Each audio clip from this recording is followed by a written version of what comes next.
अस्सलामु अलैकुम वरहमतुल्लाहि वबरकातुहू। आप सब पर अल्लाह की जानिब से सलामती और ढेर सारी बरकत हो। बिस्मिल्लाहिर्रहमानिर्रहीम। शुरू करते हैं अल्लाह के नाम से जो बड़ा मेहरबान और नहायत रहम करने वाला है। बिस्मिल्लाह पढ़ते रहिए और अल्लाह से कभी मायूस मत हो, क्योंकि वो सबसे बड़ा रहम करने वाला है। इसी मैसेज के साथ हम स्टार्ट करते हैं अपना class 10th chapter number 12 lecture number 17 coordination and control का। तो मेरा बच्चा, आज हमने पढ़ना है ह्यूमन ईयर का पार्ट नंबर 2। ह्यूमन ईयर का पार्ट 2 है हमारा लेक्चर, ठीक है। तो पिछले लेक्चर में हमने एक्सटर्नल ईयर पढ़ा था, जिसमें पिन्ना, ऑडिटरी कैनाल और ईयर ड्रम आता था। उसके बाद हमने मिडल ईयर पढ़ा, जिसमें मैलियस इनकुस स्टेपीज ओवल विंडो आती थी और यूस्टेशियन ट्यूब आती थी, जो कि मिडल ईयर को किस में खोल दी, जिसने उसको नेजल कैविटीज़ में खोल दिया था। ले जनाब, आज का हमारा टॉपिक है जी इनर ईयर। क्या मेरे बच्चों, इनर ईयर। बेटा, इनर ईयर के 3 मेन पार्ट्स हैं। अच्छा भाई, ये जो डायग्राम मैंने बनाई है, this is inner ear, this is inner ear, ठीक है। और ये इनर ईयर यहाँ मौजूद है। अभी मैं यही वाली डायग्राम जब इधर बनाऊंगा तो आपको बनानी आ जाएगी, और इस तरह एक मुकम्मल कान हमारे पास बन जाएगा। ओके, खैर पहले हम जरा समझ लें। इनर ईयर के 3 मेन पार्ट्स हैं। पहले आपका जो राइटर है वो जिक्र कर रहा है वेस्टिब्यूल का। तो जी हाँ मेरा बच्चा, दिस इज वेस्टिब्यूल। आए, एक साइड पर रश हो गया है तो मैं यहां से मिटाकर हम वेस्टिब्यूल वहां यहां ले जाते हैं। So this is vestibule. Vestibule ये दरमियान वाला हिस्सा है। ओके, तो vestibule centre of the inner year. तो जी हाँ, ये पूरे इनर ईयर का सेंटर है। कौन? वेस्टिब्यूल। तो vestibule is the centre of inner ear. Done हो गया जी। जो सेकंड पार्ट है, सेकंड, वो है semi circular canals. Semi circular canals. तो आइए इसकी भी लेबलिंग हम इस तरफ कर लेते हैं। तो सेमी सर्कुलर कैनाल्स ये रहे जी, these are semi circular canals. Semi circular canals, ठीक है। तो ये सेमी सर्कल्स हैं बेटा, कंप्लीट सर्कल नहीं है ये। असल में जिस तरह ये इस तरह है तो सेमी सर्कुलर कैनाल्स हैं। Done. Semi circular canals, 3 canals at the posterior of the vestibule. तो वेस्टिब्यूल के पोस्टीरियर साइड पर, उसकी पिछली साइड पर क्या है? Semi circular canals. तो vestibule is the centre of the inner ear. ये मैंने 2 दफा लिख दिया, नहीं पता नहीं कुछ गड़बड़ मारी। अच्छा जी, inner ear. Done. Vestibule is the centre of the inner ear. Semicircular canals are the 3 canals at the posterior of the vestibule. और लास्ट हिस्सा, this one is कोखलिया। खोखलिया नहीं है, कोखलिया है। ये देखेंगे को और आगे है आएगा, that is H, कोखलिया। तो जी हाँ, तीसरा पार्ट है cochlea. And cochlea is made up of 3 ducts। 3 ducts का बना हुआ है, 1 2 3।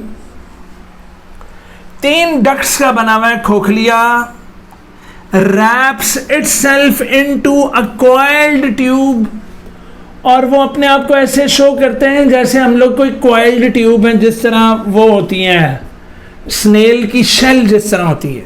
क्या होती है मेरा बच्चा? स्नेल की शेल। तो wraps itself into a coil tube and remember that 3 ducts थी, जो मिडल डक्ट है यानी कि सेकंड वाली, तो साउंड के जो रिसेप्टर्स हैं are present in the middle duct of cochlea. तो कोक्लिया की मिडल डक्ट में साउंड के रिसेप्टर्स हैं। साउंड के क्या है मेरा बच्चा? रिसेप्टर्स हैं। डन। चले आए फिर यहां बनाते हैं। तो ये देखो मैंने पहला कैनाल बना दिया, ये दूसरा, ये तीसरा। आप लोग इस तरह शॉर्टकट लगाएं। यूं करके आपने क्या बना दिया जनाब? सेमी सर्कुलर कैनाल्स, और यहां से वेस्टिब्यूल। अच्छा, ओवल विंडो को ना वेस्टिब्यूल से जोड़ना है, और इस तरह आकर तो इधर आपने इसकी क्वाइलिंग कर देनी है। अच्छा, मैं जरा थोड़ा सा यहां पर मिटाकर इसको दोबारा ठीक कर लेते हैं, क्योंकि यहां आपने थोड़ी सी स्पेस छोड़नी है इधर। तो यहां करके आप स्नेल वाला जो है वो शेल बना लें, स्नेल वाला शेल बना ले। तो ये देखिए आपने इनर ईयर बना लिया। क्या बना लिया मेरा बेटा? Inner ear. कोक्लिया बनाया, वेस्टिब्यूल बनाया, सेमी सर्कुलर कैनाल्स बना लिए। अच्छा, अब एक नर्व है, नर्व पता ना बेटा, शुरू में पढ़ा था नर्व क्या होती है। नर्व बेटा वो सेंसरी न्यूरॉन्स पर, सेंसरी नर्व है एक, ये वाली। तो दिस इज सेंसरी नर्व, जो बॉडी बैलेंस और इक्विलिब्रियम की इंफॉर्मेशन लेकर किधर जाएगी? दिमाग तक। और एक नर्व कोक्लिया से। अच्छा, ये जो नर्व है बेटा, ये सेमी सर्कुलर कैनाल्स और वेस्टिब्यूल से कनेक्टेड है। ये बारीकी जरा ध्यान में रखिएगा कि आपको डायग्राम में भी एक नर्व लेकर जानी है यहां से नर्व, और दूसरी नर्व आपको लेकर जानी है कोक्लिया से। तो कोक्लिया से जो नर्व जाएगी उसको ऑडिटरी नर्व कहते हैं। क्या कहते हैं मेरे बच्चे? Auditory nerve. और ये हियरिंग से रिलेटेड इंफॉर्मेशन लेकर जाएगी कहां पर? ऑडिटरी नर्व हियरिंग से रिलेटेड इंफॉर्मेशन को लेकर जाएगी दिमाग तक, दैट इज ब्रेन तक। इनर ईयर इतना ही था। अब इन सब के फंक्शंस हम लोग डिस्कस करने लगे हैं, ठीक है। तो फंक्शंस की अलग से हेडिंग है जिसमें हमने हियरिंग और बॉडी बैलेंस के बारे में पढ़ना है। अब आप इनर ईयर की रीडिंग करें और ज़रा डायग्राम की प्रैक्टिस करें। मैं पॉज करके वीडियो को वापस हाजिर होऊंगा नए बोर्ड के साथ, तो हम लोग आगे चलते हैं, ठीक है। तो मेरा ख्याल है कि हार्डली 10 या 12 मिनट की और वीडियो होगी, क्योंकि लेक्चर आज का छोटा सा है।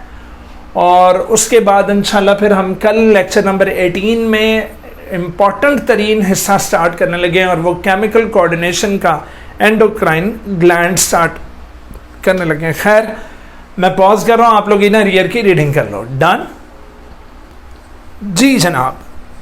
अब हम पढ़ने लगे हैं कि सुनने का प्रोसेस हमारे अंदर कैसे होता है। तो जनाब, प्रोसेस ऑफ हियरिंग कैसे होती है? प्रोसेस ऑफ हियरिंग इस तरह होती है कि साउंड वेव्स आती हैं पिन्ना पर। पिन्ना उन्हें साउंड वेव्स को फोकस कर देता है और डायरेक्ट करता है, उसको डायरेक्शन दे देता है ऑडिटरी कैनाल में। ऑडिटरी कैनाल से साउंड वेव्स जाकर पड़ती हैं ईयर ड्रम पर, और ईयर ड्रम में वाइब्रेशंस बन जाती हैं। वो वाइब्रेशंस मैलियस से इनकुस और इनकुस से स्टेपीज में जाती है। मैलियस, इनकुस और स्टेपीज में जाती है।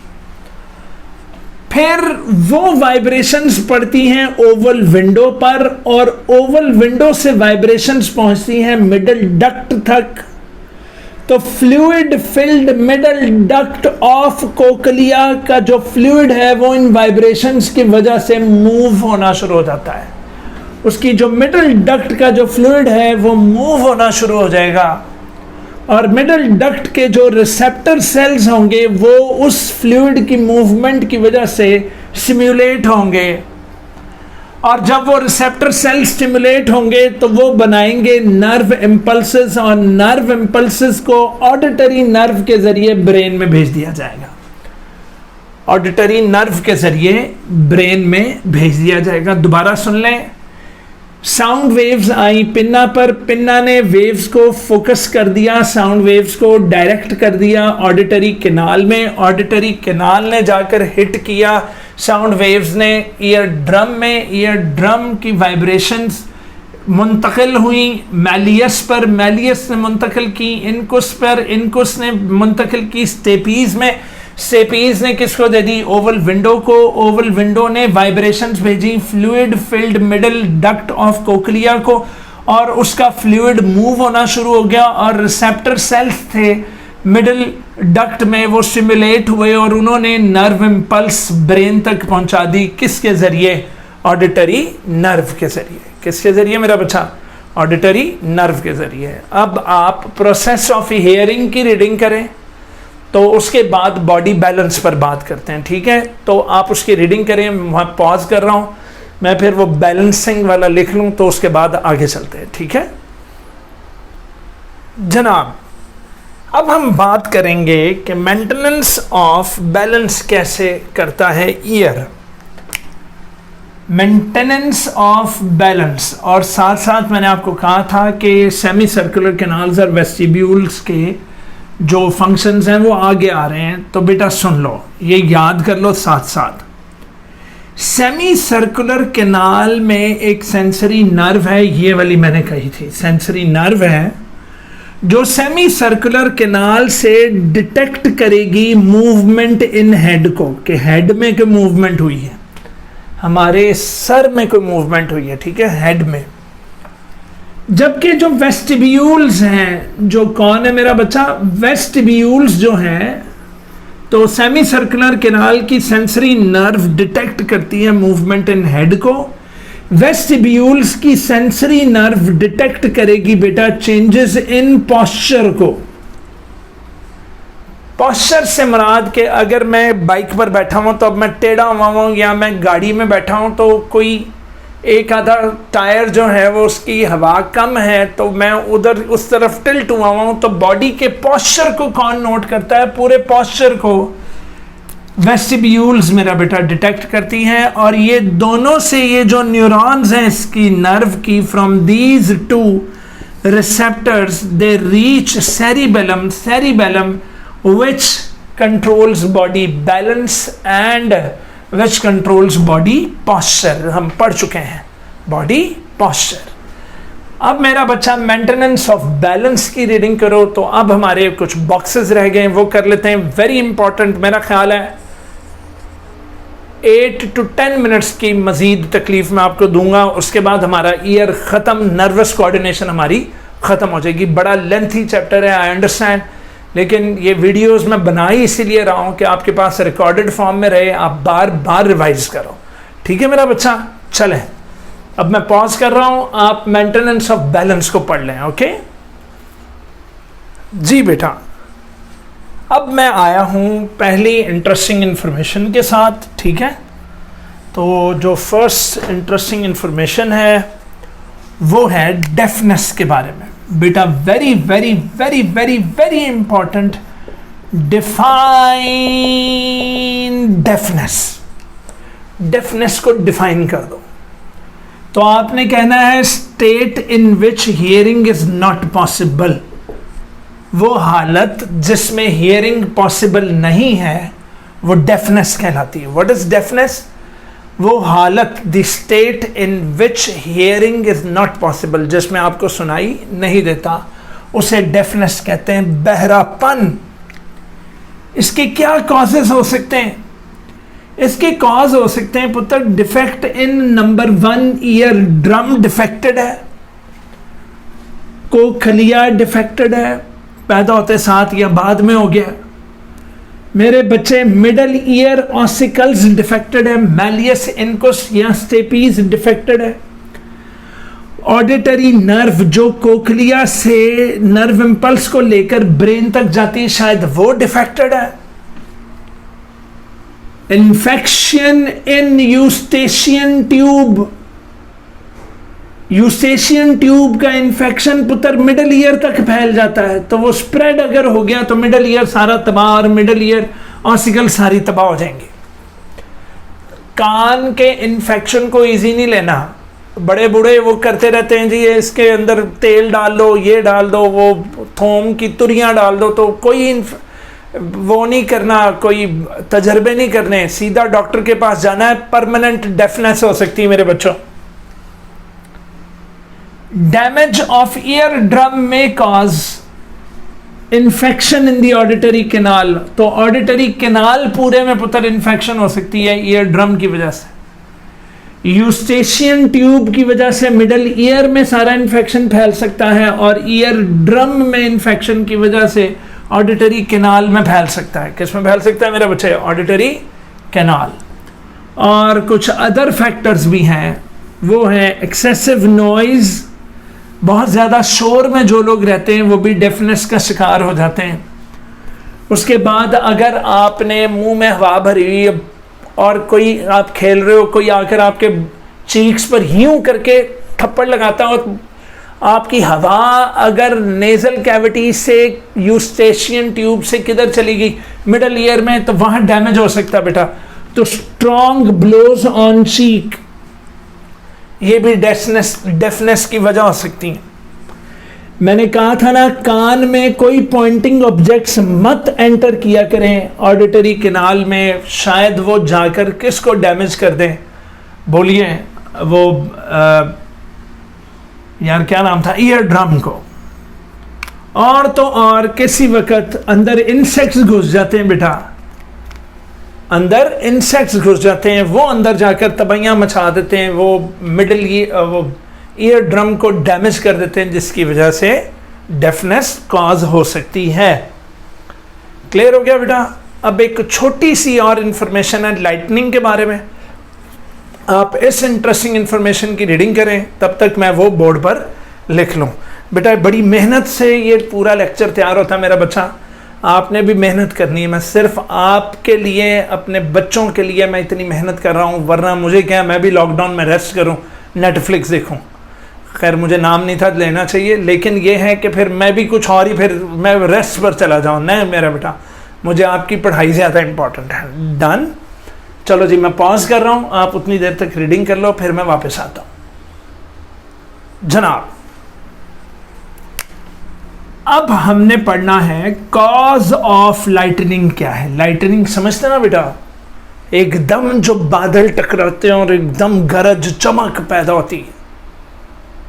गरज साउंड, चमक लाइट, दोनों को, गरज और चमक को मिला दोगे तो क्या बनेगी? लाइटनिंग। क्या बनेगी मेरा बच्चा? लाइटनिंग।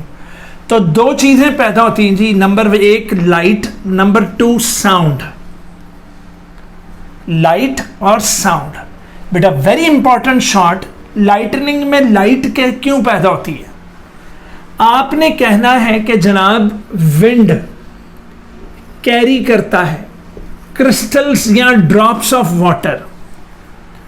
रिवर्स, विंड कैरी करता है क्रिस्टल्स या drops of water. In crystals या वाटर के ड्रॉप्स या क्रिस्टल्स की मूवमेंट, वाटर की क्रिस्टल्स या वाटर की ड्रॉप्स की मूवमेंट की वजह से कुछ इलेक्ट्रिक डिस्चार्ज पैदा होता है, और उस इलेक्ट्रिक डिस्चार्ज को हम लाइट में देखते हैं। तो अब मैं इसको सीधा पढ़ने लगा हूं। Electric discharge due to the movement of water drops और क्रिस्टल्स कैरीड बाय विंड। तो water drops and crystals are carried by wind. Due to the movement of water drops and crystals, electric discharge is produced that produces light in lightning. That produces what? Light in lightning. उस वक्त उस जगह पुत्र sudden increase in pressure और temperature हो जाता है. हवा का प्रेशर ज्यादा हो जाएगा और टेम्परेचर राइज हो जाता है, जिसकी वजह से प्रेशर और टेम्परेचर की वजह से it produces rapid expansion of the air, और हवा एकदम एक्सपैंड होती है. उसकी एक्सपेंशन से साउंड पैदा होता है. उस साउंड को क्या कहते हैं? Sound of thunder. Sound of thunder. दोबारा सुन लें. विंड कैरी करता है वाटर के ड्रॉप्स और क्रिस्टल्स को, उनकी मूवमेंट से इलेक्ट्रिक डिस्चार्ज होता है जिसकी वजह से लाइट प्रोड्यूस होती है। उसके बाद उस जगह का हवा का सडन इंक्रीज इन प्रेशर और टेम्परेचर हो जाता है जो कि rapid expansion of the air करवा देता है और साउंड ऑफ थंडर पैदा होती है। हमें साउंड बाद में सुनाई देती है और लाइट पहले दिखाई देती है, तो याद रखें sound travels slower then light, sound travel slower then light. Done मेरा बच्चा। लें जी, आज का लेक्चर यहाँ ख़त्म हुआ। अगले लेक्चर में इंशाल्लाह मिलेंगे हम एंडोक्राइन सिस्टम के साथ। बहुत इम्पॉर्टेंट है। उम्मीद करता हूँ आपने अभी तक काफ़ी कुछ सीखा होगा। वीडियो अगर पूरी आप देखते हैं तो बेटा उसको लाइक लाजमी किया करें, सब्सक्राइब भी करें और शेयर भी करें। इसी के साथ ही सर अफजल को लेक्चर नंबर 17 से इजाज़त दीजिए। मिलेंगे इंशाल्लाह लेक्चर नंबर 18 के साथ। खुदा हाफिज़।